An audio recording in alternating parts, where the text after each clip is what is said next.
മഴ ചതിച്ച പൂരാട ദിനത്തിലെ വിൽപ്പന ഉത്രാട ദിനത്തിൽ പൊടി പൊടിക്കുമെന്നാണ് കൊച്ചിയിലെ വ്യാപാരികളുടെ പ്രതീക്ഷ. എറണാകുളം ബ്രോഡ്വേ മാർക്കറ്റാണ് പ്രധാന വിപണന കേന്ദ്രം. ഓണസദ്യ ഓർഡർ ചെയ്ത് കഴിക്കുന്നവരാണ് നഗരവാസികളിൽ ഏറെയുമെങ്കിലും ഉത്രാടപ്പാച്ചിലിന് കുറവൊന്നും ഉണ്ടാകില്ല. കനത്ത മഴ പൂരാടം ദിനത്തിൽ കൊച്ചിയിലെ വ്യാപാരികളെ ചതിച്ചെങ്കിലും ഉത്രാടം ദിനമാണ് ഇനി പ്രതീക്ഷ. ഇന്നലെ രാവിലെ പെയ്ത മഴ തെല്ലൊന്നുമല്ല വ്യാപാരികളെയും ആളുകളെയും ബുദ്ധിമുട്ടിച്ചത്.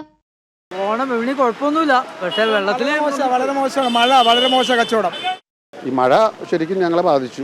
മഴയുടെ കുഴപ്പമുള്ളത് വേറെ കുഴപ്പമൊന്നുമില്ല. പിന്നെ വണ്ടിയൊക്കെ ബ്ലോക്കാണ് എല്ലായിടത്തും. ഉത്രാട ദിനം സാധാരണ വലിയ തിരക്കാണ് എറണാകുളം ബ്രോഡ്വേയിൽ ഉണ്ടാകാറ്. ഇത്തവണയും ഉത്രാടപ്പാച്ചിലാണ് വ്യാപാരികളുടെ പ്രതീക്ഷ. ഈ ഉത്രാടപ്പാച്ചിൽ പ്രതീക്ഷ അത് ഉച്ചവരെയൊക്കെ ഉണ്ടാവുള്ളൂ. ഈ സമയത്തൊക്കെ വെറുതെ ഇരിക്കാനാണ് സാധാരണ ഉത്രാടപ്പാച്ചിലിൽ. ഈ സമയത്തൊക്കെ വെറുതെ ഇരിക്കില്ല, ഉച്ചവരെ നല്ല ഇറക്കായിരിക്കും. അത് ഈ തവണ ഇനിയിപ്പോൾ എങ്ങനെയാണെന്ന് അറിയാൻ പറ്റൂല.